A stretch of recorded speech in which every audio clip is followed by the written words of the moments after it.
तो अब बुलाता हूं मैं उन्हें जिनकी खूबसूरत सी पत्नी का नाम है बबीता। आइए हम सुनते हैं कृष्ण अय्यर की कविता। अरे अय्यर कहाँ? अय्यर? अय्यर! मुझे तो लगता है अय्यर भाई जानबूझ के गुम हो गए। अय्यर ऐसा क्यों करेगा? अरे बबीता जी आप कितनी भोली हैं। उन्होंने कविता लिखी नहीं होगी इसलिए कविता पढ़ने से बचने के लिए वो गायब हो गए। No, I am sure Iyer ने मेरे लिए कविता लिखी है। नहीं बबीता जी अगर कविता लिखी होती तो अभी ऐसे गायब थोड़ी होते। बरोबर है। हाँ, मुझे लगता है टप्पू के पापा सही कह रहे हैं। ठीक है, अब ये तय हो ही गया है कि भाई ये नंबर 1 दिल तोड़ने वाले अय्यर भाई हैं, तो ये अवार्ड हम बबीता जी को दे देते हैं। अरे अरे अरे मेहता साहब आप बबीता जी को क्यों अवार्ड देंगे? उनका बेचारी का क्या कसूर है? कसूर की बात नहीं है जेठालाल। अब अय्यर यहाँ नहीं है तो बबीता जी जब घर जाएंगी तो अय्यर को अवार्ड दे देंगी, वरना अय्यर तक हम ये अवार्ड पहुंचाएंगे कैसे?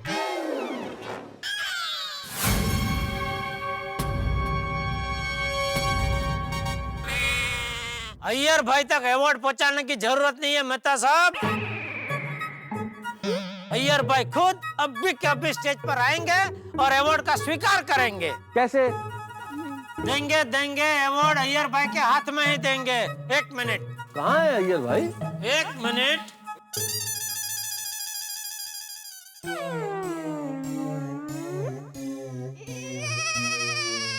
ये देखिए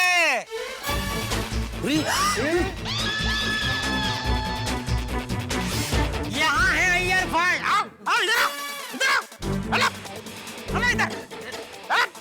अय्यर तुमने तो हद कर दी भाई। अय्यर ऐसे छुप के? अय्यर तुम छुप क्यों रहे थे? अरे बबीता, एक्चुअली मैं तुम्हारे लिए कोई कविता नहीं लिख सका इसलिए चुप गया था। अय्यर आज मुझे पता चल गया कि तुम मुझसे बिल्कुल प्यार नहीं करते हो। तो थोड़ा बबीता जी अब इनसे बात करने का कोई मतलब नहीं है। अवार्ड देके खत्म करो। चलो बच्चा आइए आइए आइए आइए ऊपर आइए आइए आइए अवार्ड दीजिए। खड़े हो जाओ इधर। अय्यर यार क्या किया? बबीता जी आइए।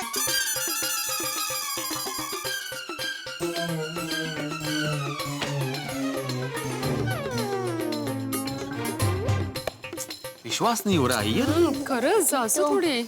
अय्यर मैं सोच भी नहीं सकती थी कि नंबर 1 दिल तोड़ने वाले तुम निकलोगे। तुम मुझ पर एक कविता नहीं लिख सकते? अरे कैसे लिखेंगे बबीता जी? ये आपसे प्यार ही नहीं करते ना, तो कैसे लिखेंगे? ओ मेहता साहब मफलर लगा के क्या खड़े? चलो दीजिए अभी अवार्ड बबीता जी के हाथों में दीजिए ताकि बबीता जी ये अय्यर भाई को थमाए। तो गोकुल धाम के निवासियों, देवियों और सज्जनों, वो क्षण आ पहुंचा है जब हमें ये नंबर 1 दिल तोड़ने वाला अवार्ड सौंपना है। गोकुल धाम के सभी पतियों को अपनी अपनी पत्नियों के लिए कविता लिखनी थी और महिला मंडल ने यह निर्णय लिया था कि वह व्यक्ति जो अपनी पत्नी के लिए कविता नहीं लिख पाएगा उसका अर्थ यह होगा कि वो अपनी पत्नी से प्यार नहीं करता है और उसे नंबर 1 दिल तोड़ने वाला अवार्ड दिया जाएगा। और आज की रात अब यह प्रमाणित हो चुका है कि वह व्यक्ति कौन है, वही जो इस वक्त मंच पे मौन है। नंबर 1 दिल तोड़ने वाला गोकुल धाम में है श्री कृष्णन सुब्रमण्यम अय्यर। ये अपनी पत्नी से प्यार नहीं करते और ये नंबर 1 दिल तोड़ने वाला अवार्ड उन्हें सौंपना चाहता हूं। इसलिए अनुरोध करता हूं उनसे जिनका दिल टूटा है कि वो अपने हाथों से उन्हें ये अवार्ड दें जिन्होंने इनका दिल तोड़ा है।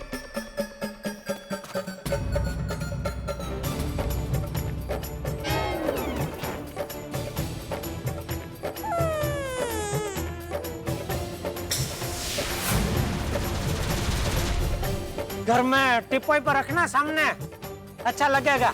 सब मेहमान आए घर पे, सब देखे, सबको मालूम पड़े ना।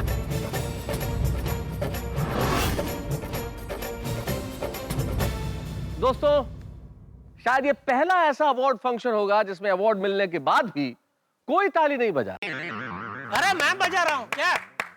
मैं बजा रहा हूँ ना।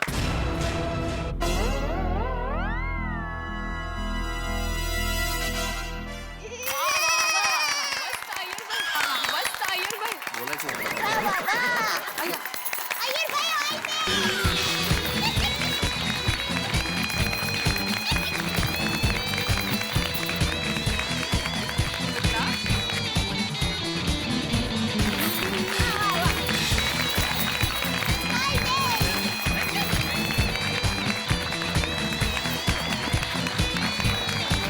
ओह कम ऑन मेरे चेन्नई के शेर, ओए हो जाए शुरू।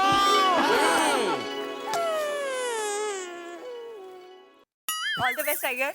Thank you.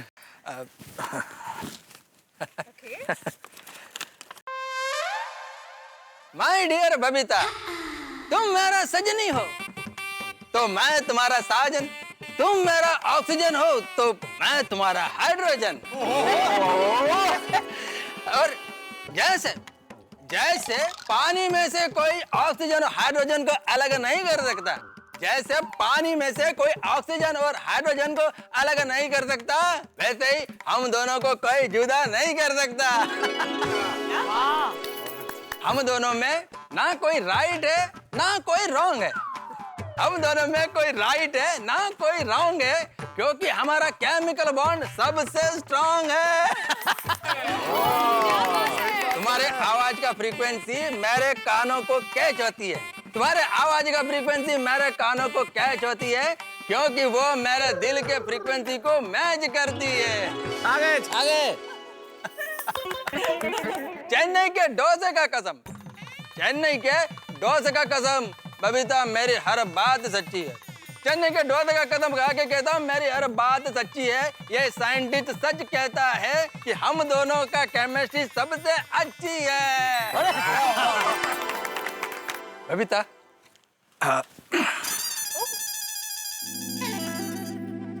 बबीता, मैं तुम्हारा जान हूँ, तुम मेरा जानम हो, मैं तुम्हारा मेंदू वड़ा तो तुम मेरी चमचम हो।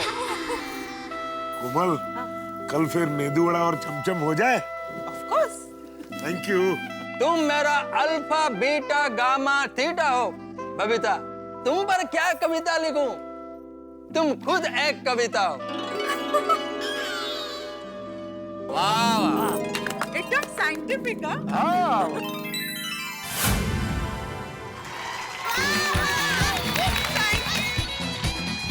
बबीता, कैसा लगा कविता तुमको? Iyer fabulous, fantastic. Thank you so much Babita, thank you.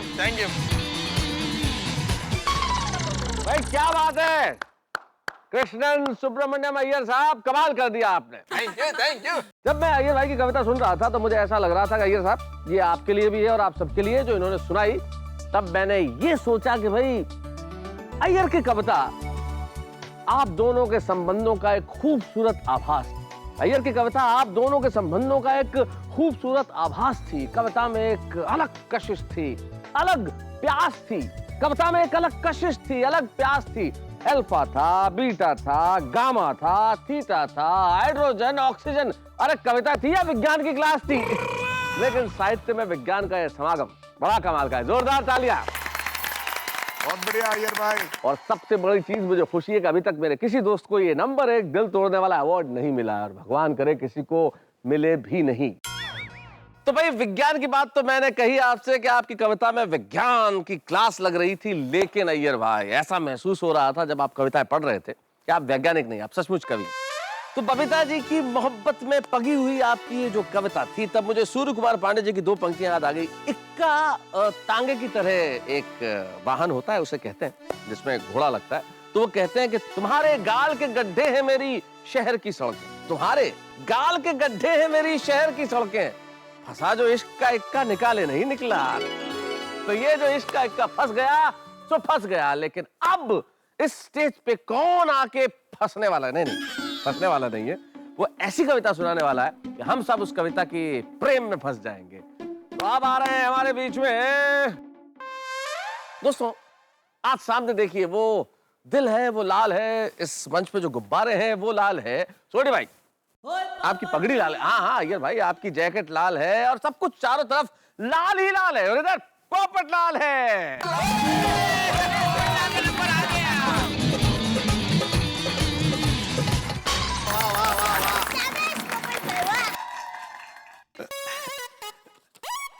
दोस्तों, ये कविता मैंने अपनी होने वाली पत्नी के लिए लिखी है।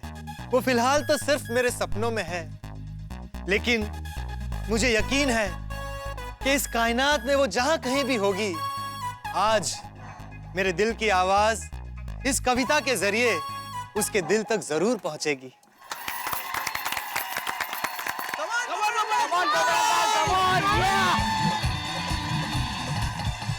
Thank you.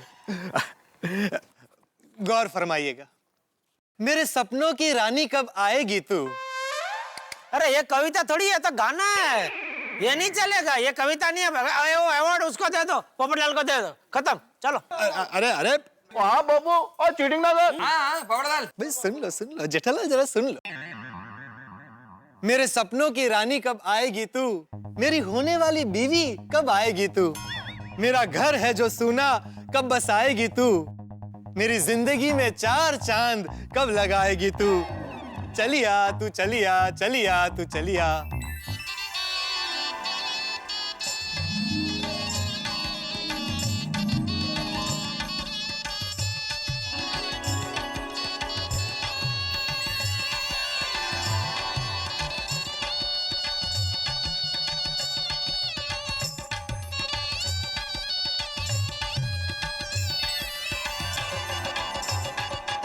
तेरे आने से मेरे जीवन का हर दुख छोटा हो जाएगा और तेरे हाथ का खाना खाकर ये पोपटलाल हाथी जैसा मोटा हो जाएगा। मेरे किचन में चिमटे को, पतीले को, थालियों को तेरा इंतजार है। मेरे घर की चाबियां तेरे पल्लू में सजने को बेकरार है। तू भी कब तक अपनी टुकड़ों सी जिंदगी में यूं अकेले रह पाएगी? मेरी दया भाभी सच ही कहती है, तू बहुत जल्द मेरी जिंदगी में आ जाएगी। अब ये रात, ये चांदनी, ये तारे सब पुकार पुकार कर कह रहे हैं, मैं और मेरा छाता बेसब्री से तेरा इंतजार कर रहे हैं। मेरे सपनों की रानी कब आएगी तू, मेरा घर है जो सूना कब बसाएगी तू, चलिया चलिया चलिया तू चलिया। तेरे बारे में जो भी सुनूं सब सही लगता है। सोडा शॉप पर दोस्तों का मजाक भी बुरा नहीं लगता है,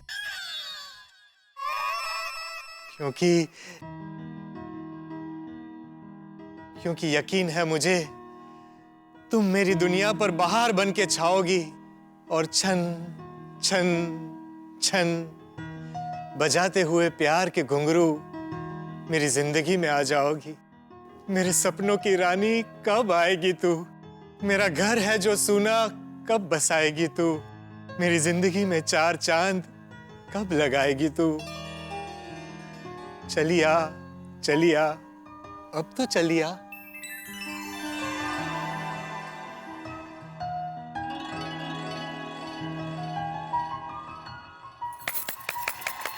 वाह वाह वाह वाह पोपट भाई, बहुत सुंदर कविता है, बहुत ही थैंक यू थैंक यू दोस्तों, थैंक यू। शाबाश विजय, शाबाश।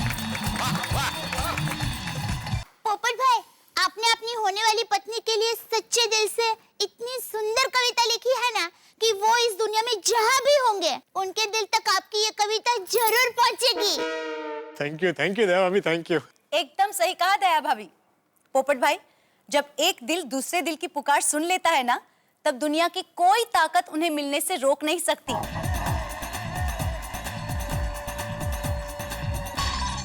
पोपटलाल, सबसे पहले तो मैं तमाम मित्रों की ओर से क्षमा चाहता हूं तुमसे मजाक करने के लिए। हालांकि मजाक करना अगर हम बंद कर देंगे तो मित्र नहीं रहेंगे, लेकिन तुम्हारी कविताओं के आज इस भावुक पक्ष ने हम सभी को सोचने पे मजबूर किया कि अकेलापन कितना खलता है। ये तुम्हारी मुस्कुराहट है जो उस अकेलेपन को छिपा देती है, लेकिन आज इस कविता में वो दर्द उभर आया। तब मुझे मेरी 2 पंक्तियां पुरानी याद आ गई कि वो जब भी याद आता है बेइंतहा याद आता है, और मसला ये है कि वो हर वक्त याद आता है। और मैं जानता हूँ हर वक्त जो तुम्हारे चेहरे पे मुस्कान है उसके पीछे बहुत बड़ी पीड़ा है, और हम तालियां बजाते हैं पोपटलाल तुम्हारे लिए, और तुम्हारा अकेलापन जल्दी ही दूर होगा। और ये तुमने कहा ये कि ये सब चीजें इंतजार कर रही है उसका, तब राहत इंदौरी साहब के 2 शेर मुझे याद आते हैं। वो कहते हैं कि उसकी कत्थई आंखों में है जंतर मंतर सब, उसकी कत्थई आंखों में है जंतर मंतर सब, चाकू वाकू छुरियां वुरियां खंजर बंजर सब। और वो जब से रूठा है रूठे हैं सब, वो जब से रूठा है रूठे हैं सारे के सारे, तकिया वकिया चद्दर वद्दर बिस्तर विस्तर सब। तो ये जितने बर्तन हैं वो भी इंतजार कर रहे हैं किसी का कि कब कोई आएगा और उन बर्तनों में सब्जी पकाएगा और वो आपको खिलाएगा। यकीनन वो दिन भी जल्दी आएगा, वो दिन आएगा तब तो हम सारे लोग खुश होंगे ही। लेकिन आज आपकी इस कविता के लिए हम जोरदार तालियां। और मुझे बड़ी खुशी है कि ये नंबर 1 दिल तोड़ने वाला अवार्ड अभी तक किसी को नहीं मिला। जेठालाल, अब तो तुम ही बचे हो भाई, आखिरी कंटेस्टेंट। अब देखना यह है कि तुम कविता बोल पाते हो या ये अवार्ड तुम्हें मिलता है। ओ मेहता साहब, शुभ शुभ बोलिए भाई। मैंने कविता लिख ली है और मैं सुनाऊंगा। अरे भाई लिखी है तो फिर यहाँ आइए, यहाँ आके उस कविता को सुनाइए। और मैं चाहता हूँ उस कविता को सुनाने से पहले उस कविता के स्वागत में और दया भाभी और जेठालाल के स्वागत में जरा जोरदार तालियां बजाइए, जरा जोर से तालियां बजाइए।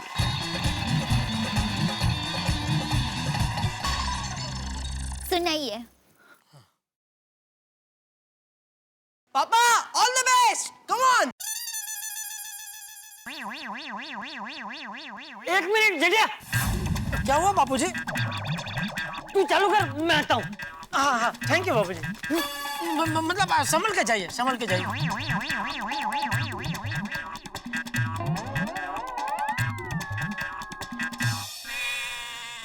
Thank you.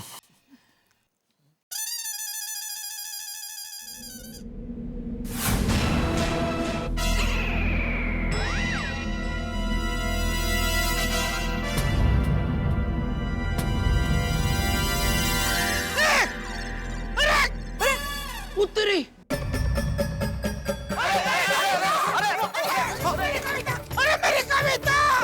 मेरे को पानी डालो, मेरी कविता! अरे टप्पू के पप्पू, क्या कर रहे हो आप? आपका हाथ जल जाएगा। अरे लेकिन मेरी कविता! छोड़ो ना जेठा प्रा, उन कुछ फायदा नहीं, कविता चल के राख हो गई यार।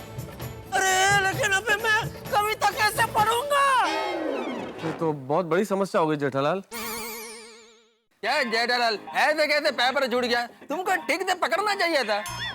मैंने ठीक से ही पकड़ा था यार भाई। पता नहीं अचानक हवा का झोंका आया और कागज मेरे हाथ से छूट गया। छूट गया कि जानबूझकर छोड़ दिया? अरे कैसी पागल जैसी बात कर रहे यार भाई। इतनी मेहनत से मैंने कविता लिखी, वो कागज में से जानबूझ के मैं से आग में डाल दूंगा? क्या बोल रहे हैं? जीठा भाई शांत शांत। वो तो कागज पर तुमने कविता लिखा था। क्या मतलब? नहीं मतलब ऐसा भी हो सकता है कि तुमने कविता लिखी ही नहीं हो और कविता पढ़ने से बचने के लिए तुमने वो कागज आग में डाल दिया हो। अरे कागज मैंने नहीं डाला है आग में, वो हवा की वजह से अपने आप गया। अगर यकीन नहीं हो रहा तो आइए, आइए इधर आइए, आइए इधर स्टेज पे आइए। मैं आपको कागज देता हूँ, आप हाथ में से छोड़िए, देखते हो कागज जाता है कि नहीं आग में। आइए। मेरा यकीन करो, मैंने सच में कविता लिखी थी। हाँ हाँ टप्पू के पापा, मुझे आप पर पूरा विश्वास है। पापा कविता आपने लिखी है तो आपको थोड़ी बहुत तो याद होगी ना? हाँ टप्पू के पापा, थोड़ी बहुत जो कुछ भी याद है सुना दीजिए ना। हाँ हाँ जेठा भाई।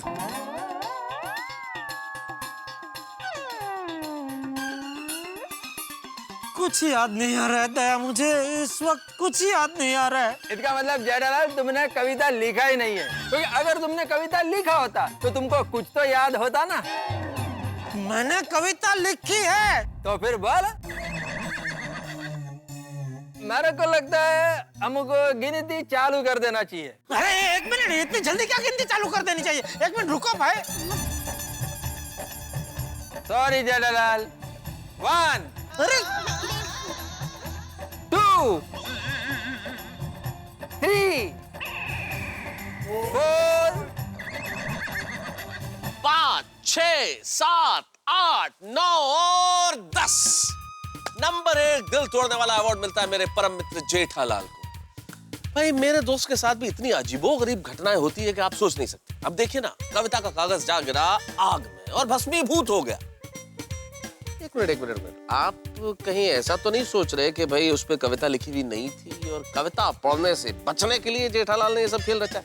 भाई कुल मिला के विंटर पार्टी में से सर्दी तो गायब हो चुकी है और जेठालाल के पसीने छूट रहे हैं। कविता का ये खुमार अपने चरम पे है। अब देखना ये कि ये दिलचस्प परिस्थिति और कितने हंगामे लेके आती है, ये जानने के लिए देखते रहिए तारक मेहता का उल्टा चश्मा। अगले एपिसोड में बहुत सारे हंगामे, बहुत सारे ठार।